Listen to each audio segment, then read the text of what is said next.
आजमुरन्योन्यमलाक्षितोद्यमा सयात्रकान्तो जललोलकुण्डल। गोपी जिन जिन कार्यों को कर रही है, आज समस्त अपने कार्यों को भूल गई हैं। एक गोपी ये गाय का दोहन कर रही है, सायंकालीन समय है, गाय का दूध निकाल रही है। जब कानों में भगवान की वंशी पड़ी तो मानो दूध को दुहना भूल गई। उसी प्रकार से बैठी है भगवान की इस मधुर वंशी का श्रवण कर रही है। एक गोपी ने चूल्हे पर दूध रखा था, आज उस चूल्हे से वह दूध उबल करके गिरने लगा, लेकिन भगवान की वंशी बज रही है। ये गोपी सब कुछ भूल करके आज उस वंशी की धुन का श्रवण कर रही है। एक गोपी भोजन बना रही थी। सासू माँ ने कहा कि ससुर जी को भोजन करवा दो।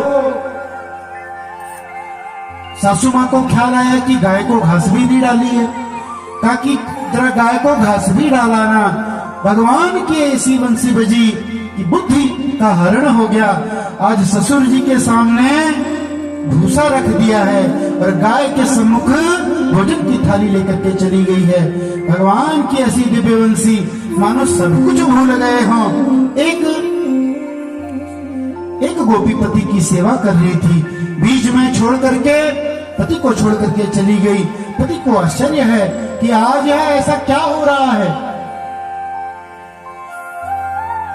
और ऐसा माना जाता है कि इस वंशी की आवाज एकमात्र गोपियों ने सुनी, क्योंकि ये उन गोपियों के लिए आवाहन था रास में आने के लिए। जिन गोपियों ने मन में यह प्रार्थना करी भगवान से कि परमात्मा हमें आपका सन्निकट प्राप्त हो, आपकी छत्र छाया हमें प्राप्त हो, क्योंकि ये गोपियां कोई सामान्य नहीं है।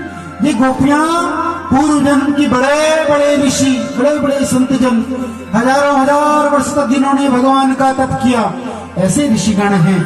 आज गोपियों का वेश धारण करके भगवान को प्राप्त करना चाहते हैं। कृष्ण गृहीत मानसा होकर के आज भगवान के पास ये चली आई है। जब एकत्रित होकर के यमुना के पुलिन में कदम के वृक्ष के नीचे आज ये गोपियां पहुंची। कश्चित भ्रूतागमन कारणो स्वागतम गो महाभागा। अरे गोपियों, आपका स्वागत है, बारंबार स्वागत है। अरे आज तो आप सब बड़ा झुंड बना करके आई हो, क्या कारण है? लगता है यमुना जी के दर्शन करने आई हो। बहुत, क्योंकि ये शरद पूर्णिमा का जो समय है, जब चंद्रमा अपनी रश्मियों को बड़े प्रेम पूर्वक बिखेरता है, तो इस चांदनी रात में जो यमुना जी की जो रेती है वो इस प्रकार चमकती है मानो स्वर्ण चमक रहा हो, मानो स्वर्ण आभूषण हीरे मोती चमक रहे हों। आज यमुना का पुलिन इतना सुंदर लग रहा है। भगवान ने कहा, लगता है गोपियों तुम इस यमुना जी के पुलिन के दर्शन के लिए आई हो। लेकिन अरे गोपियों, अब सायंकालीन समय हो गया है और सायंकाल के बाद स्त्रियों को घर से बाहर नहीं रहना चाहिए। ये पुराने समय का प्रचलन है, ये पुराने समय की कथा है। जब स्त्रियां सायंकाल होने के बाद घर से बाहर नहीं निकलती थी।